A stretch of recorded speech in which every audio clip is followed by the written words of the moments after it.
Welcome to பணியும் வாய்ப்பும். NTPC exam under graduate level நடந்துட்டு இருக்கு.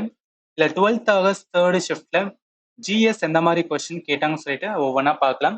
முதல் கொஸ்டின், லப்பட்டா லேடின்னு சொல்லிட்டு ஒரு ஹிந்தி மூவி இருக்கும். அதோட டைரக்டரை கேட்டிருக்காங்க. மோஸ்ட்லி எக்ஸாம் சென்ட்ரல் கவர்மெண்ட் எக்ஸாம்ல சினிமா ரிலேட்டடா பெருசா கேட்க மாட்டாங்க. பட் 1 or 2 கொஸ்டின்ஸ் இந்த என்டிபிஎஸ்ல கேட்கறாங்க. இப்ப யாருன்னா கிரண் ராவ், அதாவது ex wife of Aamir Khan. அவங்க தான் லப்பட்டா லேடின்னு சொல்லிட்டு இந்த மூவியை டைரக்ட் பண்ணியிருப்பாங்க. இந்த சினிமா ரிலேட்டடா பாக்குறவங்களுக்கு இந்த கொஸ்டின் கொஞ்சம் ஈஸி. பட் இந்த மாதிரி கொஸ்டின் கேட்கணும்னு சொல்லிட்டு ஞாபகத்தில் வச்சுக்கலாம். அடுத்து கரண்ட் யூபிஎஸ்சி சேர் பர்சன், அதாவது என்னன்னா ரீசெண்டா இது கரண்ட் அஃபேர் அப்பியர் ஆனது. நியூவான யூபிஎஸ்சிக்கு சேர்மன் வந்திருப்பாங்க. அவர் பேர் அஜய்குமார். ஞாபகத்தில் வச்சுக்கலாம். அடுத்து ஜெண்டர் கேப் இண்டெக்ஸ் 2025 எந்த கண்ட்ரி டாப் பொசிஷன்ல இருக்கான்னு சொல்லி கேட்டிருக்காங்க. இதுவும் கரண்ட் அஃபேர் பேஸ்டு கொஸ்டின். ஏன்னா இந்த இண்டெக்ஸ் ரிப்போர்ட் ரிலேட்டடா 1 or 2 கொஸ்டின்ஸ் என்டிபிஎஸ்ல கேட்கறாங்க. இதுல குளோபல் ஜெண்டர் கேப் இண்டெக்ஸ் 2025 இந்தியாவோட ரேங்க் 131 இருக்கும்.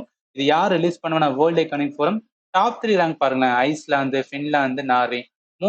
மோஸ்ட் ஆஃப் த ரிப்போர்ட்ல யார் டாப் ரேங்க் வருவானா யூரோப்ல இருக்க கண்ட்ரி தான் வருவாங்க.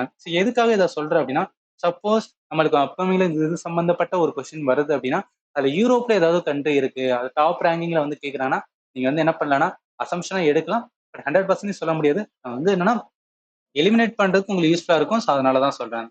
சரி, இதை பார்த்துட்டோமா? அடுத்து வாங்க. அடுத்த கொஸ்டின் பார்த்தோம்னா, ட்ரைசம் சொல்லிட்டு ஒரு இதை கொடுத்துட்டு அதோட ஃபுல் ஃபார்ம் கேட்டிருக்காங்க. Training to rural youth for self employment தான் ட்ரைசம் அப்படின்னு சொல்றாங்க. ஞாபகத்தில் வச்சுக்க. அடுத்து நெப்போலியன் ஆஃப் இந்தியா, அதாவது இந்தியாவின் நெப்போலியன் என்று அழைக்கப்படுவர் யார் அப்படின்னு கேட்டிருக்காங்க. இந்த கொஸ்டின் எது சம்பந்தப்பட்டது அப்படின்னா, ஹிஸ்டரியில நான் கம்ப்ளீட் மைண்ட் மேப் நான் உங்களுக்கு கோர்ஸ் எடுத்திருந்தேன். அதுல ஏன்ஷியன் ஹிஸ்டரியில நம்ம குப்தா எம்பையர் லேர்ன் பண்ணும்போது உங்களுக்கு நான் சமுத்திரகுப்தாவை டீட்டெயிலா சொல்லியிருப்பேன். அந்த சமுத்திரகுப்தால ஒரு இம்பார்ட்டன்ட் பாயிண்ட் நெப்போலியன் ஆஃப் இந்தியான்னு சொல்லுவாங்க. VA Smith. விஏ ஸ்மித் யார் அப்படின்னு பார்த்தோன்னா, இவர் ஒரு ஹிஸ்டோரியன். இவர் தான் என்ன சொல்லியிருப்பாரு அப்படின்னு பார்த்தோன்னா, அதாவது சமுத்திரகுப்தாவை நெப்போலியன் ஆஃப் இந்தியான்னு சொல்லிட்டு ஒரு டைட்டில் கொடுத்திருப்பாரு. எப்படி நெப்போலியன் நிறைய இதை கேப்சர் பண்றாரோ அதே மாதிரி இந்தியால சமுத்திரகுப்தா நிறைய இதை கேப்சர் பண்ணியிருப்பாரு. ரொம்ப பவர்ஃபுல்லான ரூல்னு சொல்லி கம்பேர் பண்ணி சொல்லியிருப்பாரு. ஸோ அதை வச்சு தான் அந்த கொஸ்டின்ஸ் கேட்டிருக்காங்க. நெப்போலியன் ஆஃப் இந்தியா யாருன்னா சமுத்திரகுப்தா. இப்போ எதுக்கு இந்த இடத்துல நான் இந்த கம்ப்ளீட் ஏதோ நான் சொல்றேன் அப்படின்னா, ஓகே, ஒரு ஹிஸ்டரி இருக்கு. ஹிஸ்டரியில எந்த டாபிக்ல எந்த மாதிரி கேட்கறாங்கன்னு சொல்லிட்டு நீங்க தெரிஞ்சுக்கிற போது அதுக்கு ஏத்தாப்புல நீங்க ரிவிஷன் பண்ணா நல்லாவே யூஸ்ஃபுல்லா இருக்கும். ஸோ அதனாலதான். சரி, அடுத்த கொஸ்டின்ஸ் போமா. அடுத்து சிக்கிம் இருக்கு. சிக்கிமோட எந்தெந்த கண்ட்ரி பார்டர் ஷேர் பண்றாங்கன்னு கொஸ்டின் கேட்டிருக்காங்க. 3 கண்ட்ரி ஷேர் பண்ணுவாங்க. அது என்னென்ன கண்ட்ரி அப்படின்னு கேட்டீங்கன்னா, இங்க பாருங்க, சிக்கிம் இந்த இடத்துல இருக்கு. ஆனா சிக்கிம்ல நம்ம ஒண்ணு நல்லா தெரிஞ்சுக்க வேண்டியது, இது ஃபுல்லா, அதாவது அஸ்ஸாம் சைடு வரைக்கும் எது வரும்னா வெஸ்ட் பெங்கால் தான் வரும். வெஸ்ட் பெங்கால் வரும். இதோட என்ன கட்டாயிரும் அப்படின்னு பாத்தீங்கன்னா, இந்த கம்ப்ளீட் சிக்கிம் கட்டாயிரும். அந்த வெள்ளையா இருக்கு பகுதி பாத்தீங்களா, இது மட்டும்தான் சிக்கிம். இந்த சைடு நேபாள் இருக்கு, இந்த சைடு பூடான் இருக்கு, இந்த சைடு சைனா இருக்கு. 3 கண்ட்ரி என்ன பண்ணும் அப்படின்னு பாத்தீங்கன்னா பார்டர் ஷேர் பண்ணுவாங்க. ஸோ அதனால இந்த கொஸ்டினுக்கு ஆன்சர் 3 கண்ட்ரி வரும். சரி, அடுத்து போமா. அடுத்து இந்த மாதிரி கொஸ்டின் கேட்டிருக்கான்னு பாருங்களேன்.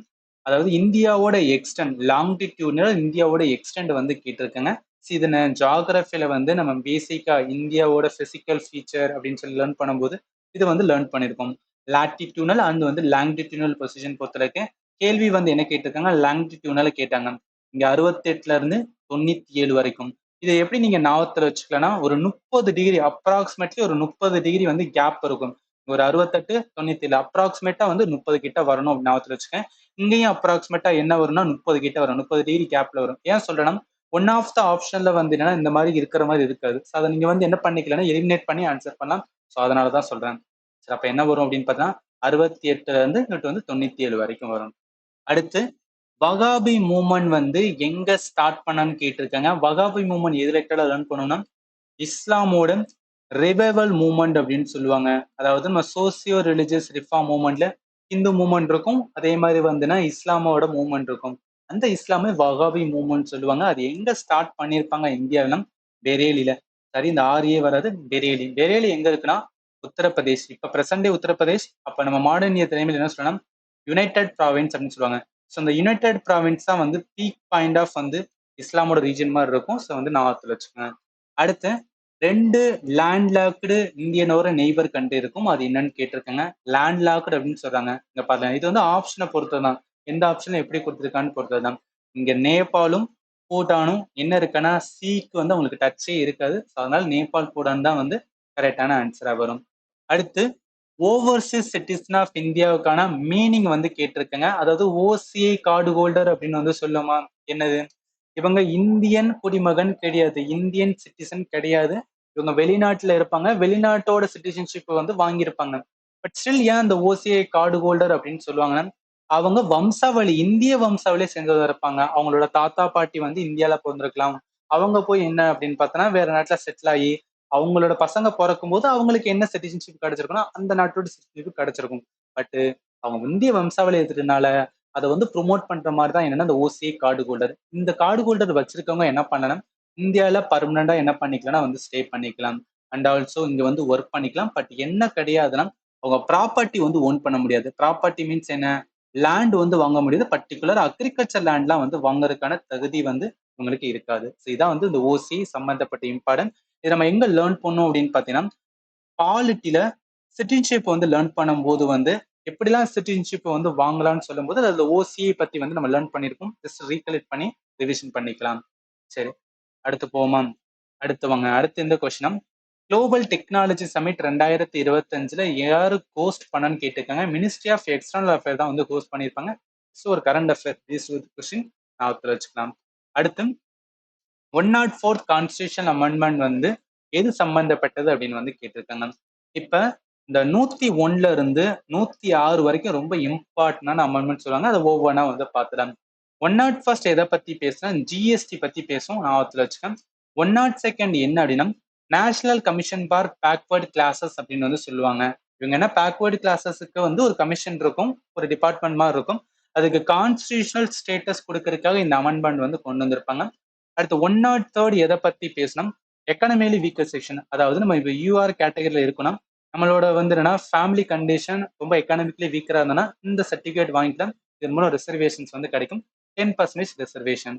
அடுத்து 104 எது சம்பந்தப்பட்டதுன்னா இந்த ஷெட்யூல் கேஸ்ட் அண்ட் ஷெட்யூல் ட்ரைபுக்கான வந்து ரிசர்வேஷன் என்ன ஆகுது அப்படின்னு பாத்தீங்கன்னா லோக்சபாலையும் அண்ட் ஸ்டேட் அசம்பிளியும் 10 வருஷத்துக்கு வந்து எக்ஸ்டெண்ட் பண்றாங்க. At the same time Anglo Indian கம்யூனிட்டிக்குமே வந்து ரிசர்வேஷன் இருக்கும். அது நாங்க என்ன பண்றோம் டிஸ்கண்டினியூ பண்றோம்னு சொல்லிட்டு இந்த 104th வந்து மென்ஷன் பண்ணியிருப்பாங்க.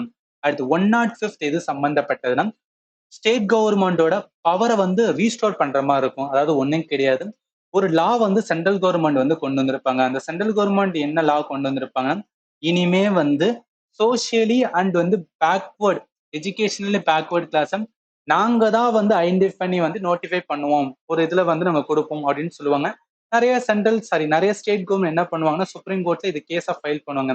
சுப்ரீம் கோர்ட்டோட ஜட்மெண்ட்ல என்ன வந்திருக்குன்னா ஸ்டேட் கவர்மெண்ட்டுக்கு தான் அது ரைட்ஸ் இருக்கு, சென்ட்ரல் கவர்மெண்ட்டுக்கு ரைட்ஸ் கிடையாதுன்னு சொல்லிட்டு அதை என்ன பண்ணிருப்பானா கேன்சல் பண்ணிட்டு அவங்க கொண்டு வந்த லாவை கேன்சல் பண்ணிட்டு நீங்க வந்து ஒரு அமெண்ட்மெண்ட் கொண்டு வாங்கன்னு சொல்லிட்டு அந்த அமெண்ட்மெண்ட் தான் 105th அமெண்ட்மெண்ட். அந்த 105th அமெண்ட்ல என்ன சொல்லுவாங்கன்னா ஸ்டேட் கவர்மெண்ட் தான் வந்து இப்போ ஒருத்தவங்க வந்து பேக்வேர்டு கம்யூனிட்டியா இருக்காங்கன்னா அது யாரு சொல்ல முடியும்னா ஸ்டேட் தான் ஐடென்டிஃபை பண்ணுவாங்க. ஸ்டேட் தான் என்ன பண்ணுவாங்கன்னா கெசட்ல நோட்டிஃபை பண்ணுவாங்க.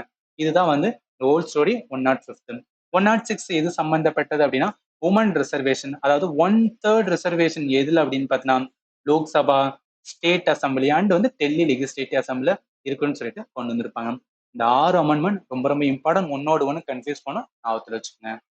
ஸோ அதனால என்ன இங்க 104th எது சம்பந்தப்பட்டா அந்த ஆங்கிலோ இந்தியனோட வந்து ரிசர்வேஷன் எண்டாகும், அது சம்பந்தப்பட்டது. அடுத்து 11th schedule of the constitution எதை பத்தி பேசும் அப்படின்னு பாத்தீங்கன்னா பஞ்சாயத்து. 11th அப்படின்னு வந்தாவே பஞ்சாயத்து, 12th அப்படின்னு வந்தாவே வந்து முனிசிபாலிட்டி ஞாபகத்தில் வச்சுக்கோங்க. அடுத்து போமா. அடுத்த கொஸ்டின் அவ்வளவுதான் கொஸ்டின் வந்து கேட்டிருக்கேங்க. இப்போ நான் கம்ப்ளீட் ஜிஎஸ் வந்து சென்ட்ரல் கவர்மெண்ட் எக்ஸாமுக்காக நான் எடுத்துட்டு இருக்கேன். இதில் நீங்க ஜாயின் பண்ண நினைச்சீங்கன்னா நம்மளோட சப்ஸ்கிரைப் பட்டன் இடத்துல ஜாயின் அப்படின்னு இருக்கும், இதை கிளிக் பண்ணி என்ன பண்ணிக்கலாம் நான் ஜாயின் பண்ணிக்கலாம். நான் யூடியூப்ல மெம்பர்ஷிப் பண்றதான் கொடுத்துட்டு இருக்கேன். இதில் ஜாயின் பண்ணா 59 வந்து பே பண்ணணும். என்னைக்கு பே பண்ணீங்களோ அன்னிலிருந்து 30 days கணக்கு வரும். இது எதுக்காக சொல்றேன்னா நிறைய ஸ்டூடெண்ட் வந்து ஜிஎஸ் வந்து ரொம்ப கன்ஃபியூஷனா இருக்குன்னு சொல்லுவாங்க. சிம்பிளிஃபைட் வேல உங்களுக்கு நான் டீச் பண்ணிட்டு இருக்கேன். யூஸ்ஃபுல்லா இருந்தால் ஜாயின் பண்ணிக்கலாம். ஏதாவது டவுட் இருந்துச்சுன்னா 7871385142 இந்த நம்பருக்கு நீங்க வாட்ஸ்அப் பண்ணீங்கன்னா ஏதாவது டவுட் இருந்தாலும் கிளாரிஃபிகேஷன் கிடைக்கும். அண்ட் ஃபைனலி தேங்க்யூ ஃபார் வாட்சிங் and have a nice day.